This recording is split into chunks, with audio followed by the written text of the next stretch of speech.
Hello students, welcome to my YouTube channel. मैं Sheetal Sahu present हूँ फिर से एक बार आप लोगों के सामने मैक्रो इकोनॉमिक्स का chapter number 2 basic concept of macro economics लेकर। स्टूडेंट, जैसा कि मेरे पिछले वीडियोस में मैंने इसी चैप्टर से रिलेटेड कॉन्सेप्ट्स को मैंने क्लियर कराया है। पिछले वीडियो में मैंने इंटरमीडिएट गुड्स और फाइनल गुड्स इन दोनों को डिस्कस करा। क्या होता है इंटरमीडिएट गुड्स और क्या होता है फाइनल गुड्स, किस तरह से फाइनल गुड्स को हम नेशनल इनकम में इंक्लूड करते हैं जबकि इंटरमीडिएट गुड्स को नेशनल इनकम में इंक्लूड नहीं करते। ठीक है, intermediate goods either for further consumption और आइदर फॉर फर्दर प्रोसेसिंग और फॉर रीसेल, जबकि फाइनल गुड्स क्या होता है आइदर फॉर कंजम्पशन और फॉर इन्वेस्टमेंट, है ना। ये हम लोगों ने पिछले वीडियो में बहुत अच्छे तरीके से डिस्कस किया। आप लोग जाकर मेरे पिछले वीडियो को जाकर देख सकते हो इस चैप्टर से जो रिलेटेड है। और स्टूडेंट्स, अगर आप मेरे चैनल पे नए हो तो सब्सक्राइब जरूर करें क्योंकि बहुत सारे वीडियोस मैं आप लोगों के लिए लाने वाला हूँ।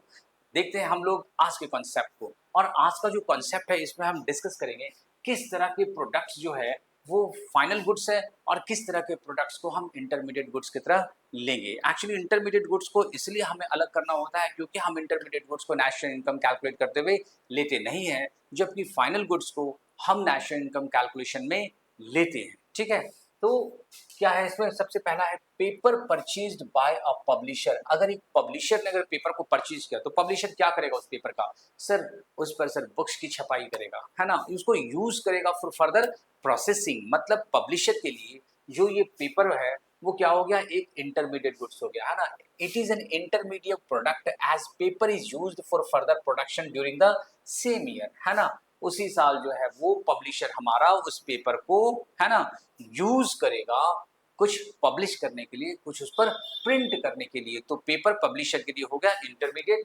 गुड्स। इसके बाद सेकंड है furniture purchased bye a school. और स्कूल के लिए फर्नीचर क्या हो गया, फाइनल प्रोडक्ट्स। कैसे?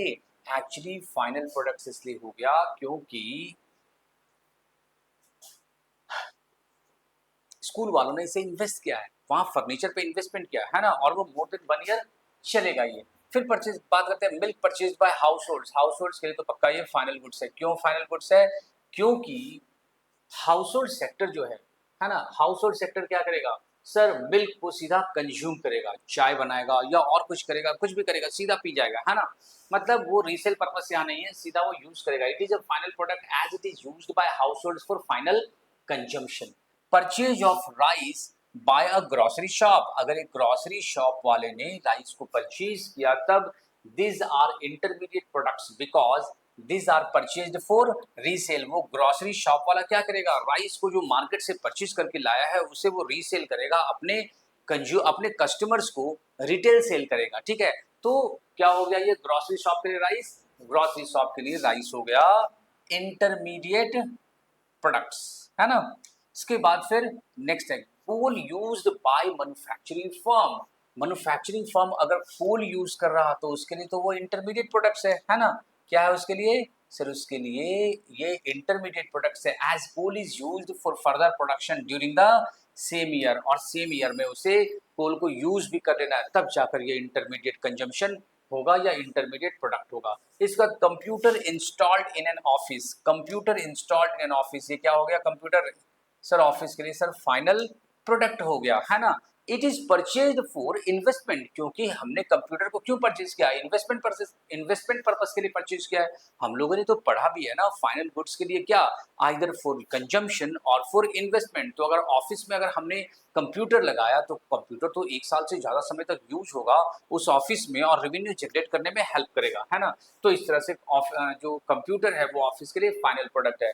कोल used by consumer household. अब हाउस होल्ड अगर यूज करेगा कोल को तो सर उसके लिए तो ये फाइनल प्रोडक्ट्स ही है ना। क्या है? It is a final product as it is used by households for final consumption. Final consumption के लिए उसने क्या किया, यूज किया है कोल को। नेक्स्ट है mobile sets purchase by mobile dealer. अब मोबाइल डीलर अगर मोबाइल सेट परचेज करेगा तो वो तो रीसेल ही करेगा ना, तो उसके लिए मोबाइल डीलर के लिए मोबाइल क्या हो गया, intermediate products because this are purchased for resale. Mobile dealer जब फोन को परचेज करेगा तो वो रीसेल पर्पस के लिए ही परचेज करेगा, है ना। तो ये हो गया इसके लिए intermediate products. Purchase of pulses by a consumer. एक कंज्यूमर अगर पल्सेस अगर दाल परचेज कर रहा तो उसके लिए क्या होगा सर, फाइनल प्रोडक्ट होगा। वो पल्सेस को यूज करेगा अपने पर्सनल कंजम्पशन के लिए, है ना। फिर क्या है number 10 chalk dusters ETC purchase by a school. Chalk और डस्टर के हेल्प से वो सर्विसेज प्रोवाइड करेगा स्कूल वाला। और इसके लिए क्या है, इसके लिए है इंटरमीडिएट गुड्स, है ना, because these are taken to be used up completely during the same year, है ना। तो इस तरह से हमने कुछ एग्जांपल्स देखे किस तरह के प्रोडक्ट्स जो है वो इंटरमीडिएट गुड्स है और किस तरह का जो है वो फाइनल गुड्स है। Okay, final products and intermediate products के बारे में डिफरेंसेस हमने इस एग्जांपल के हेल्प से बहुत ही अच्छे तरीके से समझने की कोशिश करी है हम लोगों ने। अब बढ़ते हैं हम आगे। आगे जब बढ़ेंगे तब देखेंगे हम लोग consumption of goods and consumption goods and capital goods, है ना। Consumption goods and capital goods कह रहा है ये final goods can be classified into two groups, एक कंजम्पशन गुड्स और दूसरा कैपिटल गुड्स। पहले बात करते हैं हम कंजम्पशन गुड्स का। Consumption goods refer to those goods which satisfy the wants of the consumers directly. ये डायरेक्टली कंज्यूमर के वांट्स को सेटिस्फाई करता है। एग्जांपल इसके क्या है, इसके एग्जांपल है ब्रेड, इसके एग्जांपल है बटर, इसके एग्जांपल है शर्ट्स, पेन, टेलीविजन और फर्नीचर एटसेट्रा। ये सारे के सारे जो है कंज्यूमर गुड्स है, कंजम्पशन गुड्स है ना। इसमें भी कुछ टाइप्स है। देखो सबसे पहले बात करेंगे ड्यूरेबल गुड्स का। एक ड्यूरेबल गुड्स है, दूसरा सेमी ड्यूरेबल गुड्स है, तीसरा नॉन ड्यूरेबल गुड्स है, फिर सर्विसेज है। बात करते हैं ड्यूरेबल गुड्स का। Sir more than one accounting year जो गुड्स चल जाए उसे कहते हैं ड्यूरेबल गुड्स। 1 ईयर के अंदर जो खत्म हो जाए उसे कहते हैं सेमी ड्यूरेबल गुड्स। और एक होता है नॉन ड्यूरेबल गुड्स जो वन टाइम कंजम्पशन, जैसे मिल्क एक बार कंज्यूम किया उसकी कोई लाइफ नहीं होती, सेकंड टाइम फिर उसे कंज्यूम नहीं कर सकते, है ना। तो ये हो गया नॉन ड्यूरेबल गुड्स। ठीक है, बारी बारी से देखते हैं। ड्यूरेबल गुड्स सबसे पहले it refers to those goods which can be used again and again over a considerable period of time. सबसे पहले क्या है सर, टेलीविजन। टेलीविजन को हम क्या कहेंगे सर, ये ड्यूरेबल गुड्स है ना, अगेन एंड अगेन यूज करते हैं। इसी तरह से रेफ्रिजरेटर, एसी, लैपटॉप, कंप्यूटर, ये सारी चीजें क्या है, ये सारी की सारी चीजें सर ड्यूरेबल गुड्स है ना। और हम इसे टाइम टू टाइम यूज करते रहते हैं। Semi durable goods, goods which can be used for a limited period, है ना। क्या है ये लिमिटेड पीरियड के लिए होता है। और लिमिटेड पीरियड में क्या हो गया, and are termed as semi durable goods. जैसे जैसे क्या है, जैसे है क्लोथ, है ना।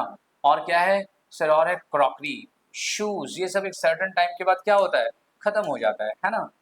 ये सब एक सर्टेन टाइम के बाद फिनिश हो जाएगा। क्लोथ्स क्या है, 1 साल से ज्यादा हम क्लोथ्स को क्या यूज करेंगे, क्रॉकरी 1 साल से ज्यादा क्या यूज करेंगे। ठीक है, तो इस तरह से ये हमारा क्या हो गया, ड्यूरेबल गुड्स है। नॉन ड्यूरेबल और नॉन ड्यूरेबल गुड्स क्या होगा, मिल्क वन टाइम कंजम्पशन है ना, single act of consumption. Milk, bread, food grain, paper, ETC. Services में services refer to non material goods. बिल्कुल, ये तो डायरेक्टली सेटिस्फाई करता है ह्यूमन वांट्स को। जैसे जैसे सर्विसेज है टीचर्स का, सर्विसेज है डॉक्टर्स का, सर्विसेज है बैंक का, ईटीसी, है ना।